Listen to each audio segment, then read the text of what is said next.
what were some of the struggles, I would say, because you made a choice? Like you said, you had this identity.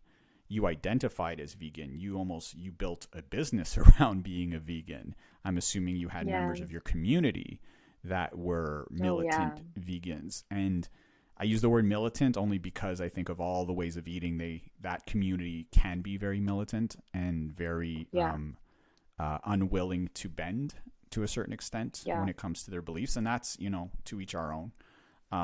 Yeah. But I'd be curious to know how that transition went for you, because I think for a lot of people, sometimes we struggle with that, whether it's eating or something else. But sometimes we forbid ourselves from doing certain things, even though they may be good for us, just because we're afraid of what the backlash will be, whether it's our families, whether it's our friends, whether it's our community. I think a lot of people would like to maybe eat a certain way or live a certain way, but they're afraid of what the consequences of those choices may be. So I'd be curious to know how that transition went for you. So you came back, you reintegrated yourself into your community. How did it affect your business? And what are ways that you were able to kind of navigate that space? Yeah. Okay. So this is probably why 2021 I feel like was such an informative year for me, because it's when I decided to kind of go all out with my truth and like where I was at, because I just am so big on being transparent. I always share that on, Instagram and my stories on, the retreats and offerings I do. But I did not realize, and it was really crazy to reflect on how I was as a vegan, even though I wouldn't consider myself a militant vegan.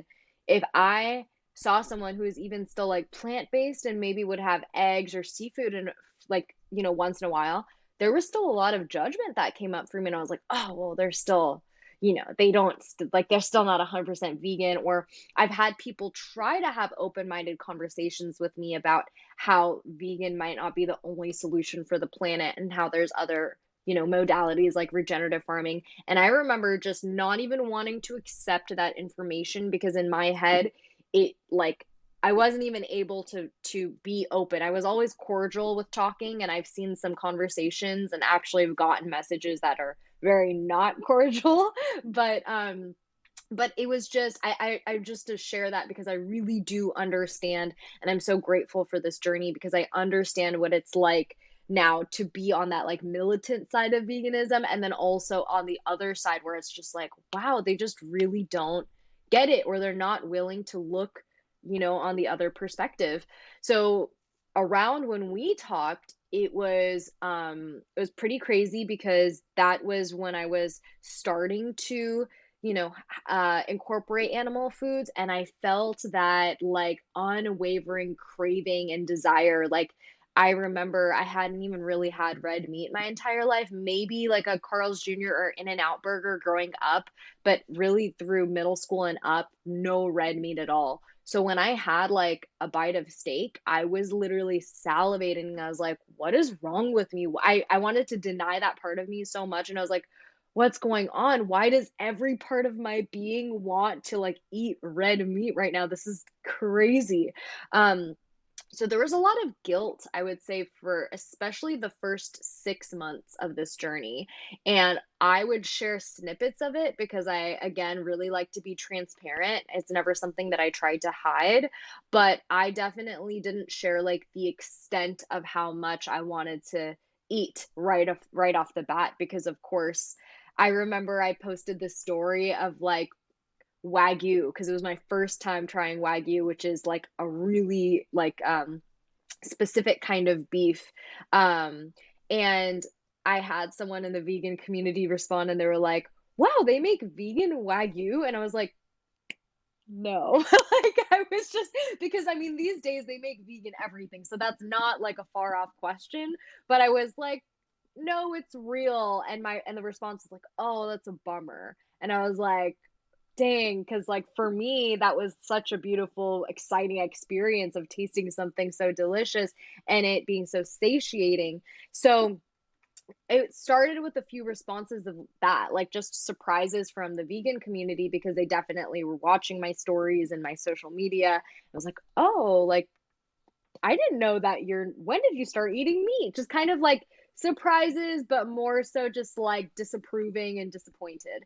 And eventually, when I really realized that, like, okay, not only am I eating animal foods, but I think red meat is about to be a staple of my diet because it was doing so much healing for me.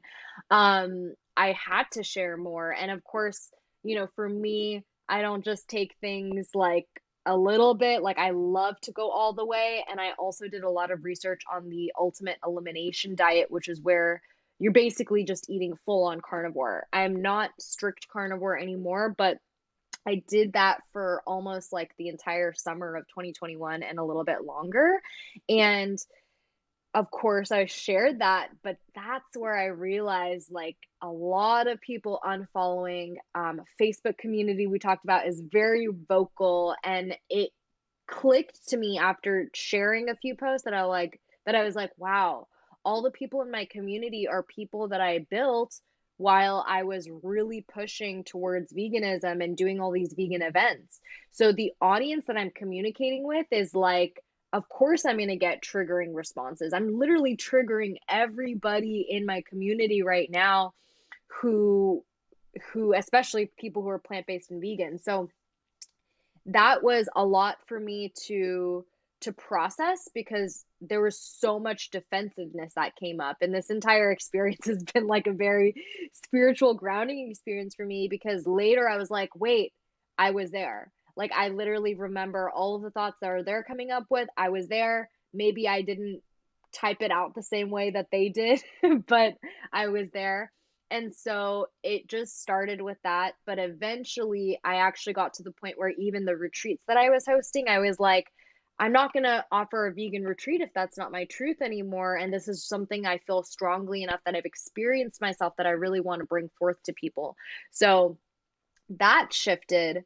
But of course, again, my community was so much focused on plant-based eating that I definitely realized, wow, even my marketing and the way I reach out to people is going to be really different now because I'm no longer talking to the same plant-based community. I'm literally basically selling like a retreat that is mostly animal-based.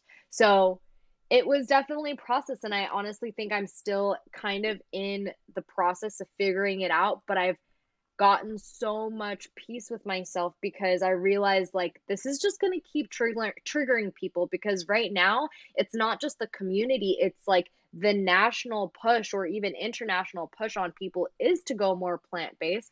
So of course I'm really going against the grain of, you know, on a global level what is being pushed onto people right now.